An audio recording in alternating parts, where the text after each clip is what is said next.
The day my own daughter told me I wasn't really family anymore. I didn't raise my voice. I just nodded, thanked her for her honesty, and drove home in silence. What she didn't know was that I had already written the one letter that would decide everyone's future, including hers. My name is Rock.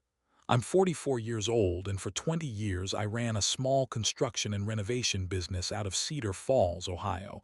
The kind of business where your word matters more than your contract, where you shake a man's hand and that's the deal. I built decks, remodeled kitchens, framed additions onto houses where families were growing. I built things that lasted. I thought I'd built a family that would last too. I want to tell you what happened to mine. Not because I need your sympathy. I've made peace with most of it by now. I'm telling you because somewhere out there, some father is sitting at his kitchen table right now, wondering if he's crazy for feeling like a stranger in his own family. I want him to know he isn't crazy.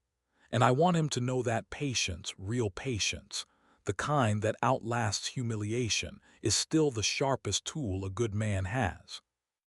Let me start at the beginning, back when none of this had a name yet, back when it was still just my life.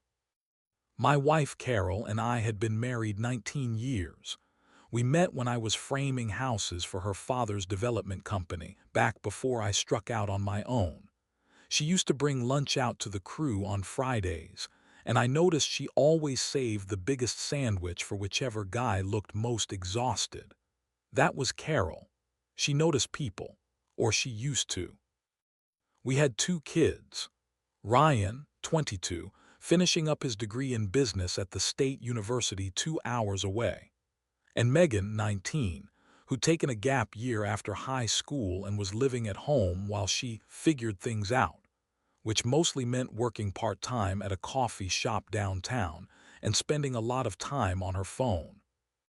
I'm not going to pretend I was a perfect father. I worked long hours.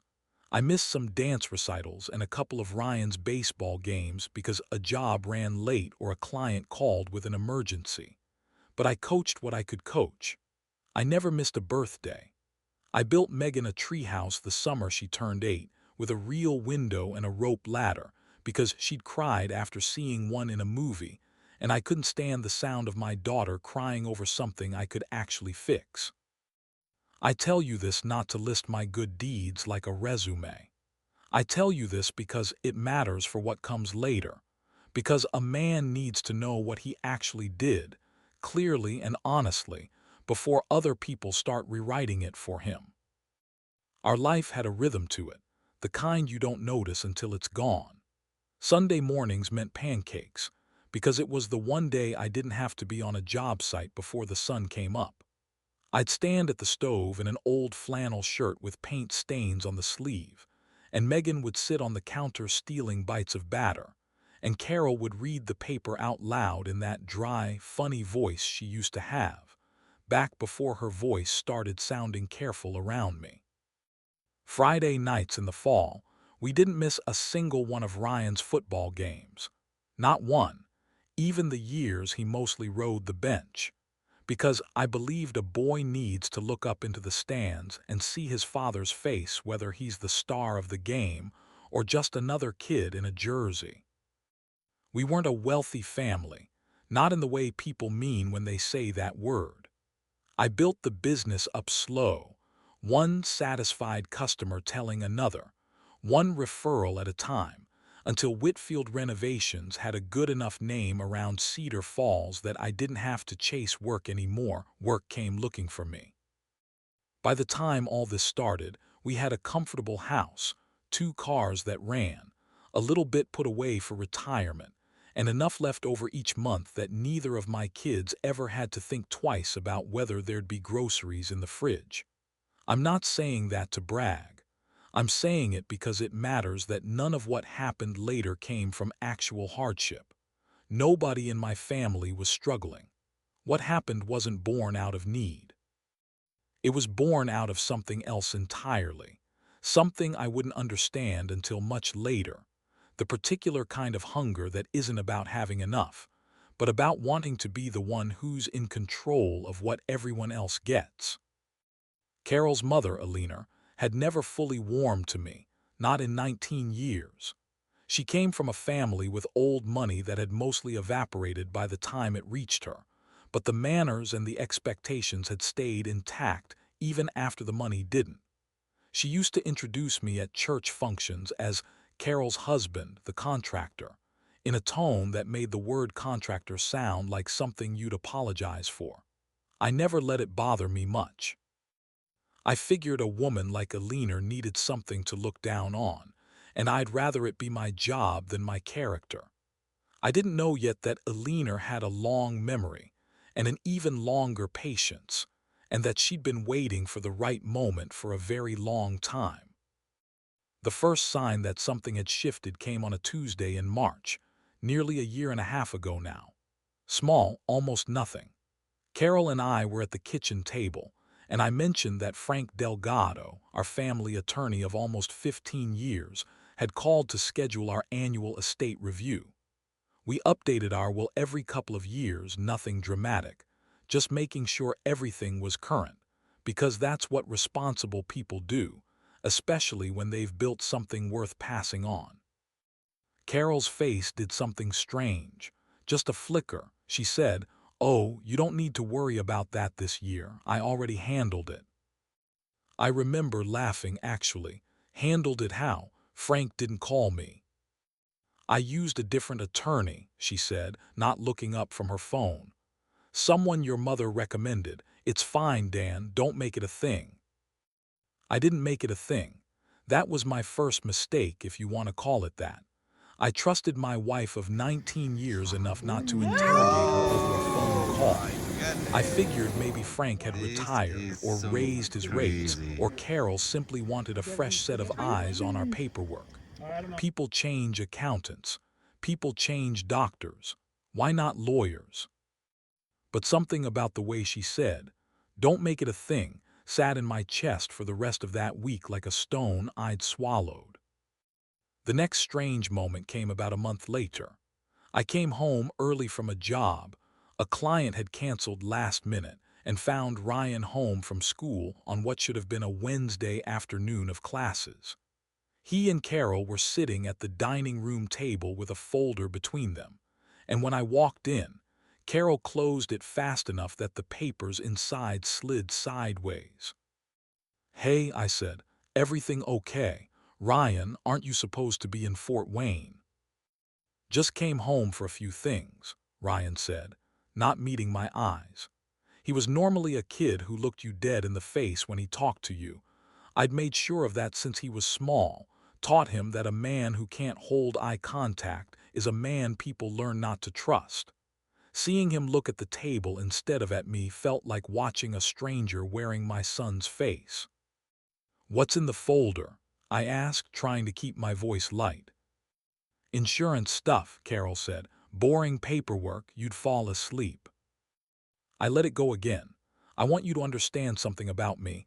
I am not by nature a suspicious man. I built my business on trusting people until they gave me a reason not to. I extended credit to clients who were short on cash during hard months. I trusted subcontractors with keys to houses worth $500,000. Trust wasn't naivety to me. It was a philosophy. I believed, deep down, that most people rise to the level of trust you give them. I would learn, slowly and painfully, that belief has a blind spot the size of your own family. Megan started acting different too, though with a 19-year-old, it's hard to know what's normal moodiness and what's something else. She stopped coming down for dinner some nights, claiming she wasn't hungry, then I'd find fast food wrappers in her car later. She started locking her bedroom door, which she'd never done before, not even as a teenager going through her private diary years. When I asked her about it, she said, "God, Dad, everyone locks their door. It's not a conspiracy." Maybe it wasn't. Maybe I was starting to see shapes in the dark that weren't there. That's the cruelest part of this kind of betrayal. It makes you doubt your own eyes before it ever shows you the truth. Then came June, and the moment I can point to now as the real beginning of the end. It was a Saturday. I'd finished a deck project early and decided to swing by my mother-in-law's house to drop off a card table she'd asked to borrow for a church function. Carol's mother, Alina, had never been my biggest fan. She'd wanted Carol to marry a man in a suit, not a man who came home smelling like sawdust. But we'd made our peace over the years, mostly for the grandkids' sake. I let myself in through the side door, the way I always had, calling out that it was just me, and I heard voices from the kitchen. Carol's voice and Alina's and strange, a man's voice I didn't recognize.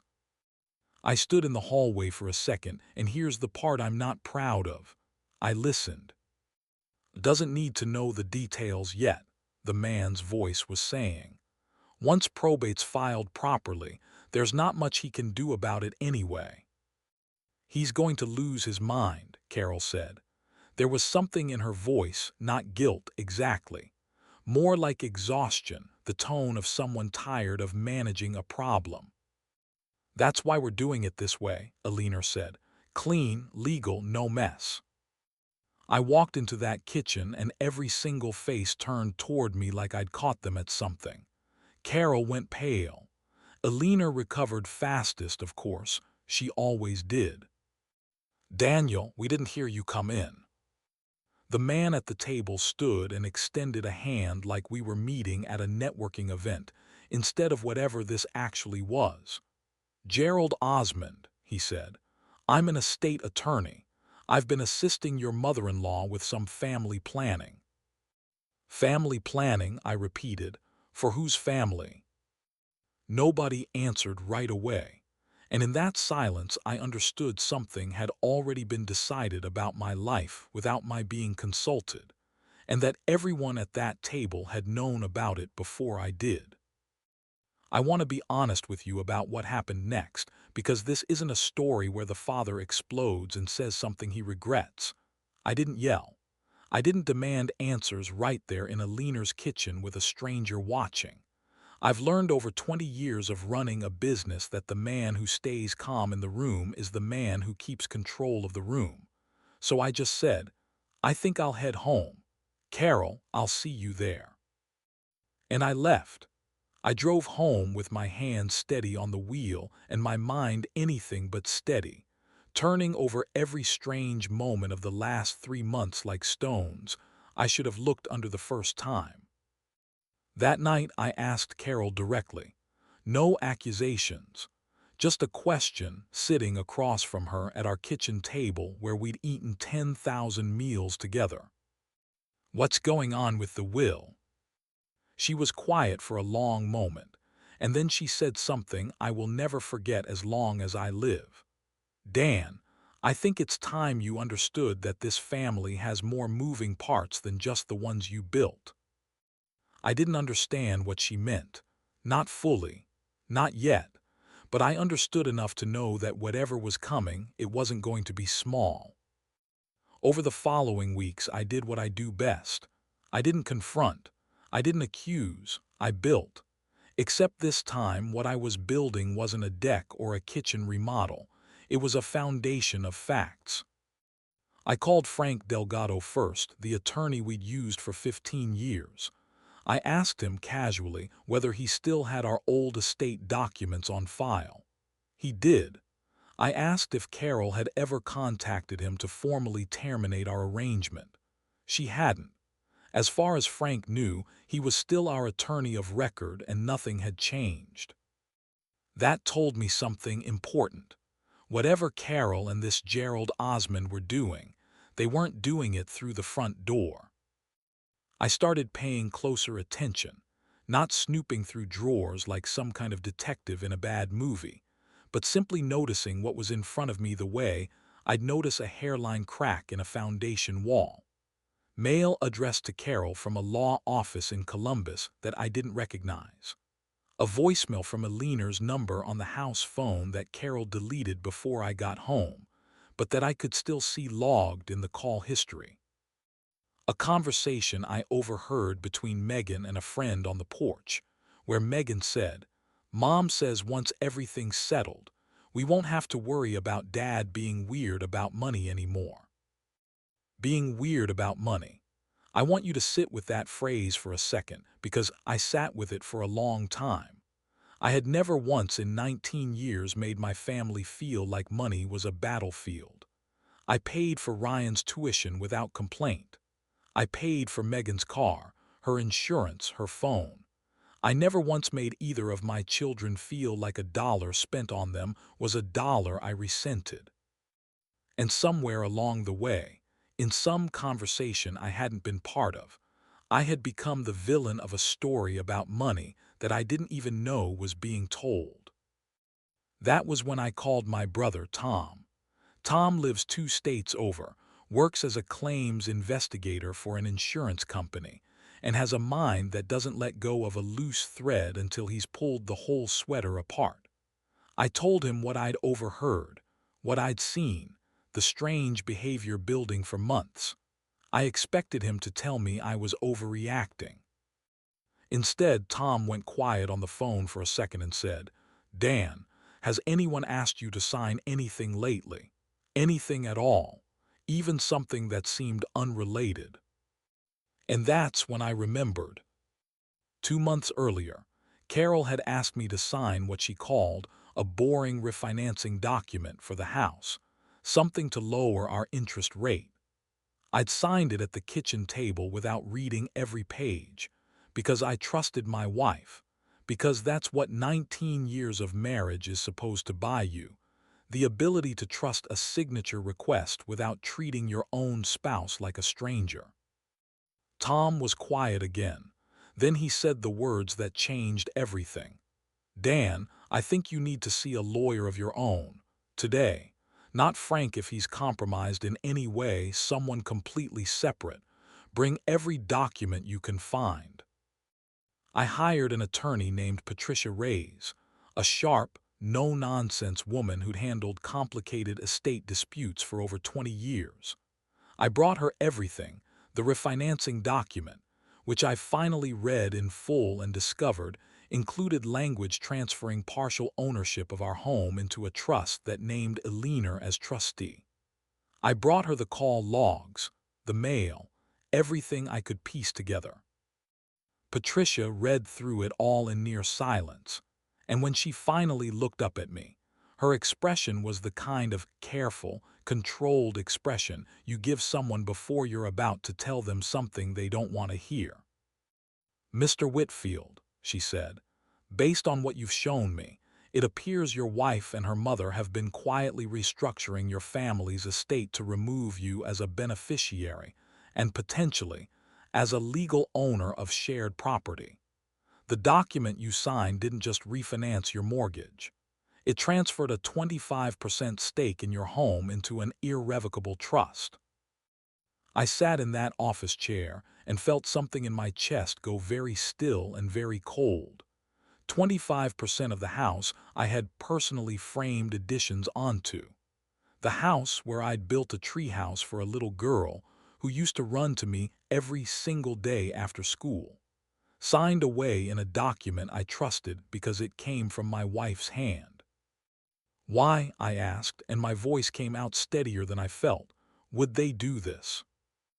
Patricia slid a printed page across the desk. It was a property valuation report, the kind attorneys request when preparing to divide assets. Our house, my business, valued as a joint marital asset.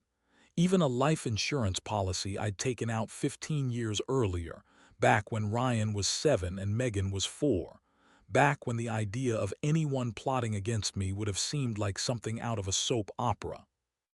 "There's a pattern here," Patricia said gently. "This isn't a will update. This is preparation for a divorce filing designed to leave you with as little as possible, done quietly in advance, before you'd have any reason to hire your own attorney or protect yourself." I want to tell you that in that moment, rage took over. That would make for a better story, maybe. But what actually happened was quieter and, in its own way, worse. I felt something inside me that I can only describe as grief. The specific grief of realizing that a life you believed in, day by day for almost 2 decades, had been slowly hollowed out behind your back while you kept showing up, kept building, kept believing. I didn't confront Carol that night. I didn't confront anyone. I went home. I hugged my kids. Megan was actually there for dinner that night, which felt like some kind of cruel coincidence. And I went to bed next to my wife like nothing in the world had changed. Because here is the thing I had decided, somewhere on the drive home from Patricia's office. If my family was going to try to erase me quietly, then I was going to answer with the one thing they hadn't accounted for: patience, and the truth, delivered in a way nobody could argue with. Over the following 4 months, I built my case the same careful way I'd build a house, one solid piece at a time, nothing rushed, nothing left to guesswork. I discovered, through public property records Patricia helped me access, that a lender had been quietly meeting with Gerald Osmond for nearly 8 months, well before the refinancing document I'd signed. I discovered that Carol had opened a separate bank account 4 months earlier, one I had no knowledge of, and had been transferring small amounts from our joint account into it, never enough to trigger my attention on a bank statement, always dressed up as grocery money or kids' expenses. I discovered, through a conversation I finally had honestly with Ryan, sitting him down man to man, telling him I needed the truth, and that whatever he told me wouldn't change how much I loved him, that Carol had been telling both kids for over a year that I was checked out of the marriage, that I cared more about my business than my family, that when the divorce eventually happened, they shouldn't be surprised, and that it would be better for everyone if the house and my business stayed with her, since she was the one who'd actually raised them. Hearing that from my own son's mouth was the hardest moment of the entire ordeal, not the paperwork, not the trust documents. Hearing that my children had spent over a year believing a story about their father that had never been true, built carefully, piece by piece, by the two people who were supposed to protect the truth about me, not rewrite it. Ryan cried when he told me. He said, "Dad, I didn't want to believe it, but she had so many examples. The missed recital, the baseball games. I didn't know what to think." I told him something I believe with my whole heart. Ryan, missing a recital because a client's roof was leaking in a rainstorm isn't the same as not loving you. A man can be imperfect and still be faithful. Those aren't opposites. He nodded, and for the first time in over a year, my son looked me in the eye. Megan was harder to reach. She'd grown close to Alina over the past year, closer than she'd ever been, spending weekends at her grandmother's house that I now understood weren't really about baking cookies and watching old movies. When I tried to talk to her honestly about what I'd discovered, she was the one who said the words that opened this story. "Dad, maybe it's time you understood you're not really the center of this family anymore." I didn't argue with her. I've learned that arguing with a 19-year-old who's been fed a narrative for over a year rarely works in the moment. What works is time and truth, delivered without anger, when the moment is right. So I kept building my case. Patricia helped me document everything: the trust transfer, the secret bank account, the pattern of asset movement, the timeline that proved this had been planned for the better part of a year, while I had no idea my marriage was already, functionally, over in every way except the one where somebody actually told me. And here's where the letter comes in, the one I mentioned at the very beginning, the one my lawyer would eventually open in front of everyone. I didn't want a courtroom battle that would drag my children through months of ugliness. I didn't want to destroy Carol publicly out of spite, no matter how much she'd hurt me. What I wanted was the truth to exist in one place, undeniable, prepared calmly and legally, ready to be revealed at the moment when hiding would no longer be possible for anyone. So I wrote a letter, not an angry letter, a clear one. I documented in my own words the full timeline of what I discovered, the trust, the secret accounts, the year of quiet erasure, and I had Patricia notarize it and place it, along with supporting documents, in a sealed file to be opened under specific legal circumstances. If Carol proceeded with removing me from the estate, or if the family will was finalized without my knowledge or signature. I also did something else, something that mattered more to me than any document.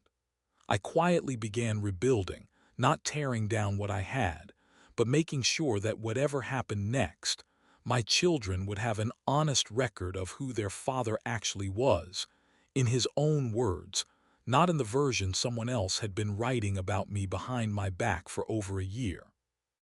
The confrontation, when it finally came, wasn't something I orchestrated for drama. It happened because Carol and Alina, believing they still had the advantage of my ignorance, scheduled a family meeting at Alina's house to finalize some paperwork. What they intended, Patricia later confirmed, to be the formal reading and signing of a new family will that removed me entirely as a beneficiary of the estate, the house, and even portions of the business I had built with my own two hands. They didn't know I'd know to bring Patricia. They didn't know about the sealed letter. The room was exactly as I remembered it from all our holidays together. Alina's good china cabinet in the corner, the same wallpaper she'd had since I first met Carol. Ryan sat beside me, having asked to come once he learned what the meeting actually was. Megan sat across the table, still not fully looking at me. Gerald Osmond opened a folder with the calm efficiency of a man who thought he already knew how this story ended. "Before we begin," I said, my voice steady, "I'd like my attorney to share something relevant to this meeting." Carol's face changed the moment Patricia walked in behind me. Alina's hand actually went still over her folder. Patricia didn't raise her voice. She didn't need to.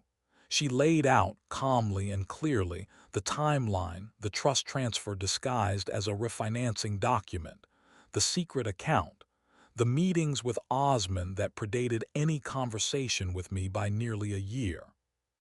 Then she opened the sealed letter I had written months earlier, and read it aloud in my own words, describing not with anger but with plain fact exactly what had been done, and exactly what I had chosen to do about it, which was not revenge, not destruction, but simply this: the truth, documented, time-stamped, undeniable, placed into the hands of a woman training as an attorney, and a son old enough to understand exactly what he was hearing. Alina tried to interrupt twice. Patricia calmly asked her to wait until the letter was finished. When it was over, the room was silent in a way I'll remember for the rest of my life. Not because I'd humiliated anyone with shouting. I hadn't raised my voice once. The silence was because the truth, laid out plainly, doesn't need volume. It just needs to be heard. Carol was crying by the end, though I genuinely don't know to this day whether it was from guilt or from being caught. Megan looked at her mother, then at me, and I watched something shift behind her eyes, the slow, painful process of a 19-year-old realizing that a story she'd believed for over a year had holes in it she'd simply never been shown before. I didn't gloat, I didn't need to. I simply told the room calmly that the trust transfer would be legally challenged, that I had no intention of taking anything that wasn't rightfully mine, but that I would not be quietly erased from a life I had built with my own hands and my own love, and that going forward, I expected honesty from my wife, from my children, from everyone in that room, because honesty was the one thing that had been missing from this family for over a year, and I refused to accept anything less ever again. I want to tell you what happened after, because the ending matters as much as the reveal. Carol and I did eventually divorce about 5 months later. It wasn't the divorce Alina and Osmond had planned, though with the trust transfer legally reversed and Patricia's documentation entered into the proceedings. The settlement was fair, honest, and handled with far less bitterness than it could have been. Carol, to her credit, eventually admitted, not in that room, but months later, quietly, over coffee, that her mother had convinced her the marriage was already dead and that protecting herself financially was simply being smart. She admitted she'd let fear and her mother's voice drown out 19 years of evidence to the contrary. I don't know if I'll ever fully understand what made her go along with it. I've made peace with not needing to. Ryan and I are closer now than we've been since he was a boy. He calls every week, sometimes just to talk about nothing, a game he watched, a class he's taking. He apologized more times than I needed him to for believing the story he was told, and I told him every time that a son believing a lie he was fed by people he trusted isn't a betrayal. It's just being human. Megan took longer. It took her almost a year to fully separate the truth from what she'd been told, but she did it. She moved in with me for a stretch after the divorce was finalized, and one night, almost a year to the day after she told me I wasn't really family anymore, she sat across from me at the kitchen table, the same table where I'd first asked Carol what was happening with the will, and she said, "Dad, I'm sorry. I believed a story because it was easier than asking hard questions." I told her the same thing I've believed my whole life. The thing I want to leave you with, whoever you are, listening to this tonight. A good man doesn't need to raise his voice to be heard. He doesn't need to destroy the people who wronged him to find justice. He just needs to keep building his integrity, his patience, his truth, one honest piece at a time, until the day comes when nobody can deny what's real anymore. I still run my business. I built a smaller house for myself about 2 years ago, not far from Ryan and Megan, with a spare room for each of them whenever they want to stay. I didn't build a treehouse this time. Megan's a little old for that now. But I did build a porch, wide enough for the whole family to sit on together during summer evenings. Because after everything, that's still what I want most, not revenge, not vindication, just my family, whole and honest, sitting together at the end of the day. If this story meant something to you, don't forget to like, subscribe to Raw Revenge, and tell me where you're watching from. I'll see you in the next story.